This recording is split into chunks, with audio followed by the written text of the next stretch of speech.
प्यारे दोस्तों, क्या आप जानते हो कि हमारे शरीर में सिर्फ और सिर्फ ब्रेन ही एक ऐसा ऑर्गन है, दिमाग ही एक ऐसा अंग है जिसका विकास जन्म के बाद भी होता है। अन्य सभी अंग गर्भ में ही तैयार हो जाते हैं। बाहर आने पर सिर्फ और सिर्फ उनका साइज बढ़ता है, उनका निर्माण नहीं होता। लेकिन ब्रेन ही इकलौता ऐसा अंग है जिसका निर्माण जन्म के बाद भी होता है। पहले 9 महीने गर्भ के अंदर और फिर 2 साल तक, लगभग 2 साल तक जन्म के बाद भी ब्रेन का निर्माण होता रहता है। आफ्टर अराउंड 2.5 ईयर ब्रेन का निर्माण हो चुका होता है, फिर उसका साइज बढ़ना शुरू हो जाता है। यानी जो हमारे लिए महत्वपूर्ण समय है वो ये 3 वर्ष हैं, यानी 1 वर्ष लगभग, यानी 9 महीने गर्भ के अंदर, उसके बाद 2 साल तक जन्म के बाद का जो समय है वो हमारे लिए इम्पोर्टेंट है। अगर उस समय हम बच्चे की उचित देखभाल करें, यानी 9 महीने तक गर्भ के अंदर यानी माँ की देखभाल, और जन्म होने के बाद बच्चे की उचित देखभाल हम करें, तो हमारे बच्चे का IQ लेवल कहीं अधिक अच्छा हम कर सकते हैं। जी हाँ दोस्तों, नमस्कार दोस्तों, YouTube के इस हेल्थ चैनल में मैं डॉक्टर अमित आपका स्वागत करता हूँ। आज का ये रोचक विषय मैं आपको बहुत ही आसान भाषा में समझाऊंगा। आज इस वीडियो में हम जानेंगे कि हमें क्या सप्लीमेंट माँ को और क्या सप्लीमेंट बच्चे के विकास के लिए देने चाहिए। सप्लीमेंट बताने से पहले मैं आपको ये बता दूं कि ब्रेन का विकास इतना इम्पोर्टेंट क्यों है, ब्रेन के लिए ये सप्लीमेंट इतने इम्पोर्टेंट क्यों हैं, या ब्रेन पे ही फोकस करना इम्पोर्टेंट क्यों है। क्या आपने देखा है कि हमारे पूरे शरीर में जो सबसे इम्पोर्टेंट अंग है वो ब्रेन है। पूरे शरीर का संचालन जो करता है वो ब्रेन करता है। यानी ब्रेन में अगर हल्की सी भी चोट है तो उससे जुड़ा अंग प्रभावित हो जाता है।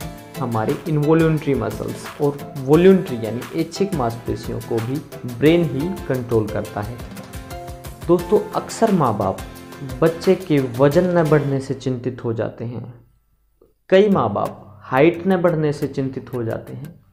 कई माँ बाप गोलू मोलू न दिखने से चिंतित हो जाते हैं कि सुंदर नहीं दिख रहा। कई माँ बाप रंग से चिंतित हो जाते हैं कि काला है, ऐसा है, वैसा है। लेकिन जो असली चिंता का विषय है उस पर आप फोकस नहीं करते। असली जो चिंता का विषय है वो है ब्रेन का विकास होना। आपको मैं एक उदाहरण देता हूँ। वजन हाथी का भी बहुत ज़्यादा होता है, लेकिन होता वो हाथी है। वो हमारी तरह सोच नहीं सकता।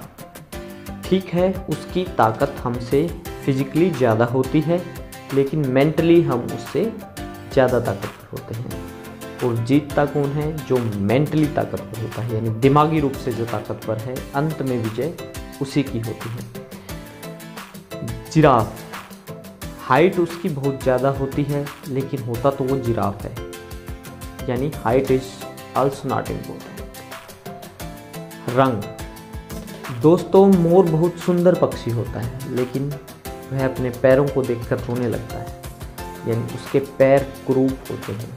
वह समझता है कि यही मेरी सुंदरता है। यानी कहीं ना कहीं सुंदरता भी उतना मैटर नहीं करेगी। तो दोस्तों, ये तो मैंने इम्पोर्टेंस ही बताई है आपको दिमाग की। तो यहाँ तक तो मैंने समझाया कि ब्रेन इम्पोर्टेंट क्यों है। अब बात करते हैं कि माँ के गर्भ में हम क्या ख्याल रखें कि जिससे ब्रेन फुल्ली डेवलप हो। दोस्तों, जब भी हमें पता लग जाता है कि जो फीमेल है वो प्रेग्नेंट है, तो उसी टाइम हमें उसकी केयर शुरू कर देनी चाहिए, यानी स्पेशल केयर शुरू कर देनी चाहिए। दोस्तों, हमें उसे फोलिक एसिड 5 मिलीग्राम की टैबलेट हर रोज़ देनी चाहिए। 3 महीने के बाद, यानी 84 डेज़ के बाद, अराउंड 12 वीक्स के बाद हमें आयरन और कैल्शियम शुरू कर देना चाहिए। हमें सेकेंड ट्राइमेस्टर में एल्बेंडाजोल की 2 गोलियों का कोर्स करवाना चाहिए, यानी 1 गोली एक बार और उसके 15 दिन के बाद एक और गोली का कोर्स करवाना चाहिए। एल्बेंडाजोल पेट के कीड़ों की दवा होती है। तीसरा माह जैसे ही शुरू होता है तो दोस्तों हमें प्रोटीन रिच डाइट पर भी पूरा फोकस करना चाहिए, चाहे हमें एक्स्ट्रा सप्लीमेंट में भी प्रोटीन देना क्यों ना पड़े। अदरवाइज हम पनीर से बनी चीज़ें, दाल, सोयाबीन, चने, इस तरह की चीज़ें हम दे सकते हैं। आयरन रिच डाइट तो पूरी प्रेगनेंसी में ही हमें लेनी चाहिए। आयरन रिच डाइट होती हैं गुड़ से बनी चीज़ें, हरी पत्तेदार चीज़ें, और खाने को अगर हम लोहे की कढ़ाई में बनाएं तो उससे भी आयरन सप्लीमेंटेशन हो जाती है। अब जन्म के बाद हमें बच्चे को पैदा होते ही कौन से सप्लीमेंट शुरू कर देने चाहिए? दोस्तों जन्म के तुरंत बाद हमें सिर्फ और सिर्फ बच्चे को माँ का दूध ही पिलाना चाहिए। ऊपर से सिर्फ विटामिन डी की ड्रॉप्स हमें बच्चे को देनी चाहिए। हमें विटामिन डी बच्चे को 800 इंटरनेशनल यूनिट प्रतिदिन के हिसाब से देना चाहिए। विटामिन डी एक बहुत ही इम्पोर्टेंट विटामिन है बच्चे की वृद्धि तथा विकास के लिए, क्योंकि ये कैल्शियम के एब्जॉर्प्शन में सहायक होता है। अगर विटामिन डी की कमी होती है तो कैल्शियम का पाचन उतना अच्छा नहीं होगा, जिससे हमारी विकास में समस्या आएगी, क्योंकि बच्चा जो है वो तेज़ी से विकास कर रहा होता है शुरू के दिनों में। तो शुरुआती तौर पर जब उसकी हड्डियां बढ़ रही हैं तो अगर उसको विटामिन डी नहीं देंगे तो उसमें विटामिन डी की कमी से हड्डियों में कमजोरी हो जाएगी। विटामिन डी ब्रेन के विकास के लिए भी बहुत ही इम्पोर्टेंट विटामिन है। विटामिन डी बच्चे को एलर्जी से भी बचाता है। विटामिन डी सांस के रोगों से भी बच्चे को बचाता है। विटामिन डी रोग प्रतिरोधक क्षमता को भी बढ़ाता है, यानी हमारी इम्यूनिटी को बढ़ाने में भी सहायक होता है। तो विटामिन डी का सप्लीमेंटेशन बच्चे के जन्म से ही हम शुरू कर सकते हैं। यह कितने दिन तक हमें कंटिन्यू करना है? विटामिन डी 1 साल तक आप ड्रॉप्स की फॉर्म में, उसके बाद आप सिरप की फॉर्म में कंटिन्यू कर सकते हो। सिरप में भी डोज सेम रहेगी, 800 international unit per day. Adult की जो डोज होती है वो कम होती है। अडल्ट की जो डोज होती है वो 600 इंटरनेशनल यूनिट पर डे के हिसाब से होती है। बच्चों को क्योंकि विटामिन डी ज़्यादा चाहिए होता है, इसलिए उनकी डोज भी अडल्ट से ज़्यादा होती है, क्योंकि वो ग्रो कर रहे होते हैं। जब बच्चा 2 महीने का हो जाता है तो उसे फिजियोलॉजिक एनीमिया भी हो जाता है, यानी खून की कमी हो जाती है। लेकिन ये कोई बीमारी नहीं मानते, क्योंकि ये अपने आप ही होता है, क्योंकि उसमें जो मदर का ब्लड होता है वो टूट चुका होता है और उसका खुद का ब्लड बनना शुरू हो जाता है। इसलिए एक नॉर्मल एनीमिया जिसको बोलते हैं वो हो जाता है। लेकिन इस समय पर हम एडिशनल आयरन ड्रॉप्स, अगर बच्चा सीवियर एनीमिक है तो उसको आयरन ड्रॉप्स दे सकते हैं। 2 महीने की अवस्था पर बच्चे का HB आप चेक करवा सकते हो, और खून अगर बहुत ज़्यादा 7 ग्राम प्रति डेसीलीटर से भी कम है तो आप बच्चे की आयरन ड्रॉप शुरू कर सकते हो। इसके अलावा जब बच्चा 6 महीने का हो जाता है तो उसको माँ के दूध से ऊपर के आहार पर शिफ्ट करना होता है। ये जो ट्रांजिशन है इसमें आप बच्चे को सॉफ्ट चीज़ें जो चबानी ना पड़े, क्योंकि बच्चे के दांत नहीं होते इस अवस्था पर, तो कोई भी ऐसी चीज़ जो चबानी ना पड़े, जो सेमी सॉलिड हो, वो आप शुरू कर सकते हैं। सेमी सॉलिड में सॉलिड की मात्रा शुरुआती समय में कम रखें और लिक्विड की मात्रा ज़्यादा रखें। धीरे धीरे सॉलिड की मात्रा को बढ़ाते जाएं और लिक्विड की मात्रा को कम करते जाएं।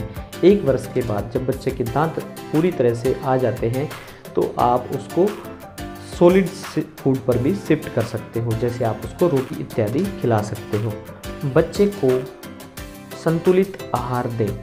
संतुलित आहार में मुख्य रूप से प्रोटीन और सब्जियों का ध्यान रखें। संतुलित आहार में मुख्य रूप से प्रोटीन का विशेष ध्यान दें, क्योंकि बच्चा ग्रो कर रहा होता है। ग्रोथ के लिए प्रोटीन बहुत ही इम्पोर्टेंट होता है। प्रोटीन में आप इस अवस्था में ऊपर से सप्लीमेंट देने की बजाय डाइट का ही ध्यान रखें। आप डाइट में पनीर, दूध और दाल दे सकते हो। आप बच्चे की प्लेट में अराउंड 5 कलर ऐड कर सकते हो। 1 वर्ष की आयु के उपरांत आप बच्चे को मल्टीपल सब्जियां दें। आप एक से अधिक सब्जियां दें। कुछ बच्चे खाना कम खाते हैं, लेकिन हमें उनको बार बार एनर्जी डेंस फूड देने की कोशिश करनी चाहिए, जिसमें भी प्रोटीन की मात्रा भरपूर होनी चाहिए। आप उनको छिलके समेत जो अनाज हैं वो दे सकते हो, क्योंकि अनाज के छिलके में ही पोषक तत्व अत्यधिक मात्रा में होते हैं। अगर आप इन चीज़ों का ध्यान दोगे तो बच्चे के दिमाग का विकास संपूर्ण रूप से होगा। संतुलित आहार का आप विशेष ध्यान रखें। संतुलित आहार का मतलब है मल्टीपल चीज़ें आपकी थाली में होनी चाहिए। अराउंड 5 कलर कम से कम आपकी थाली में होने चाहिए। 5 कलर में से भी वाइट कलर को आप कम से कम रखें, यानी नमक और चीनी को कम रखें। तो कैसी लगी आपको ये जानकारी, हमें कमेंट सेक्शन में ज़रूर बताएं। धन्यवाद।